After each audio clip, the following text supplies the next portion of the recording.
Hey everyone, welcome back to 100 Case Study Series here on 5 Minutes Learning. I'm so excited you're here today because we're tackling a juicy business puzzle. Today, we're diving into the world of business strategy with a fascinating case study. Imagine a cement company, a dominant player in the construction industry, suddenly experiencing a steep decline in market share. They've gone from owning a solid 50% to a concerning 30% in just 2 years. What happened? That's what we're here to uncover. Our goal is to play detective, analyze the reasons behind this downturn, and come up with actionable solutions to help our cement company regain its market dominance. We'll be using a structured approach, breaking down the problem into smaller, manageable chunks, just like we do with any complex concept. This case is perfect for learning how to crack market dynamics and distribution challenges, skills you'll need in any consulting interview. So put on your thinking caps, grab your notebooks, and get ready to learn how to tackle real-world business challenges. Let's crack this case together. All right, let's set the stage. Our cement company, once the king of the construction jungle, is facing a perplexing problem. Their market share has taken a nosedive. Imagine a popular pizza joint that used to serve half the neighborhood, but now only serves about a third. That's a significant drop, and it's got everyone concerned. What's even more interesting is that this decline is unique to our company. It's not like the entire construction industry is in a slump. Other cement companies are doing just fine. This tells us that the problem isn't something external or out of their control, like a recession. It's something specific to how they're operating. Now, you might be wondering, why does market share matter so much? Well, in simple terms, it directly impacts a company's profitability. A smaller slice of the pie means less revenue, which can affect everything from expansion plans to employee salaries. So, figuring out why this decline is happening is crucial for our cement company's success.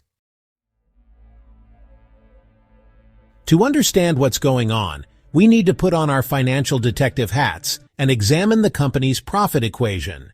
Remember, profit is simply the difference between revenue, money coming in, and costs, money going out. Let's start with revenue. Our investigation reveals that the price of cement has remained relatively stable. They haven't suddenly increased their prices, which could have driven customers away. Next, we look at costs. It turns out that the cost of producing cement, like raw materials and manufacturing, has also been relatively consistent. No major spikes there. So if the price and costs haven't changed drastically, what's causing the decline in profit? The answer lies in the quantity of cement sold, also known as demand. Think of it like a lemonade stand. If the price of your lemonade stays the same, and your costs for lemons and sugar are steady, the only way you're selling less lemonade is if fewer people are coming to your stand. Now that we've established that the decline in profit is due to lower demand, we need to understand why people are buying less cement from our company. This is where things get interesting. Several factors can influence demand. One is the overall economic climate. If there's a recession, construction projects might slow down, leading to less demand for cement. However, we already know that's not the case here.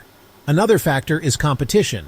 Have new cement companies popped up, offering lower prices or better products? This is like a new, hip cafe opening across the street from our pizza place, potentially luring away customers. Customer preferences can also play a role. Maybe there's a new, innovative building material gaining popularity, and people are shifting away from traditional cement. It's like suddenly, everyone wants kale smoothies instead of pizza. Changes in regulations or building codes could also impact demand. And let's not forget about trends in the construction industry itself. After carefully analyzing all these factors, our investigation uncovers a crucial clue: the rise of large cement distributors. These distributors act as middlemen between the cement company and the customers, and they've been gaining significant ground. It turns out that these large distributors have been cutting into our cement company's market share by offering competitive prices and efficient delivery networks. They're like those super-fast food delivery apps that have become everyone's go-to option. Our cement company, on the other hand, has traditionally relied on a network of smaller local distributors. These smaller players are now struggling to compete with the giants, much like a group of bicycle delivery riders trying to keep up with a fleet of delivery trucks. We discover that sales from these smaller distributors have plummeted by a staggering 40% over the past 2 years. They're facing challenges like slower delivery times, higher prices due to lower order volumes, and a lack of sophisticated logistics and tracking systems. This shift in the distribution landscape is a key factor behind our cement company's shrinking market share. They're losing ground to competitors who have adapted to the changing market dynamics and embraced the power of efficient distribution. Now that we've identified the root cause of the problem, it's time to put on our problem-solving hats and come up with actionable solutions to help our cement company regain its market share. First and foremost, they need to strengthen their distribution network. This could involve a two-pronged approach, providing more support to their existing network of smaller distributors, while also exploring strategic partnerships with larger distributors. It's about finding the right balance between loyalty and adaptability.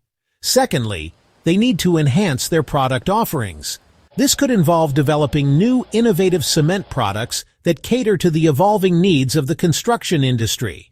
Think eco-friendly cement options or specialized mixes for specific applications. Thirdly, they need to ramp up their marketing efforts. This could involve a mix of traditional and digital marketing strategies, targeted advertising campaigns, and promotional offers to attract new customers and win back old ones. Finally, they need to optimize their internal operations, focusing on improving supply chain efficiency, leveraging technology for better inventory management, and streamlining their overall processes to reduce costs and improve delivery times. So, there you have it. We've successfully cracked the case of the cement company's shrinking market share. Let's recap the key takeaways from our investigation. 1. Start with the basics. When faced with a complex problem, always begin by breaking it down into smaller, more manageable parts. In this case, we started by analyzing the profit equation. 2. Follow the money. Understanding the flow of money within a business is crucial for identifying the root cause of problems. Here we saw how the shift in distribution channels impacted the company's revenue. 3. Don't underestimate distribution.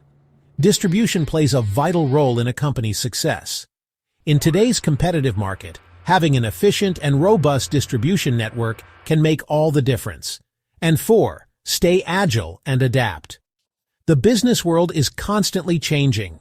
Companies need to be willing to adapt to new trends, technologies, and market dynamics to stay ahead of the curve. For all you aspiring business leaders out there, remember that structured thinking and a data-driven approach are essential for effective problem-solving. Don't be afraid to ask questions, challenge assumptions, and think outside the box. I hope you enjoyed this deep dive into the world of business strategy. Remember, every problem, no matter how complex, can be solved by breaking it down into smaller, more manageable steps. If you enjoyed this video and want to see more exciting case studies and business analyses, be sure to hit that subscribe button and click the notification bell so you don't miss out on any future uploads. Until next time, keep learning, keep exploring, and keep those brain cells firing.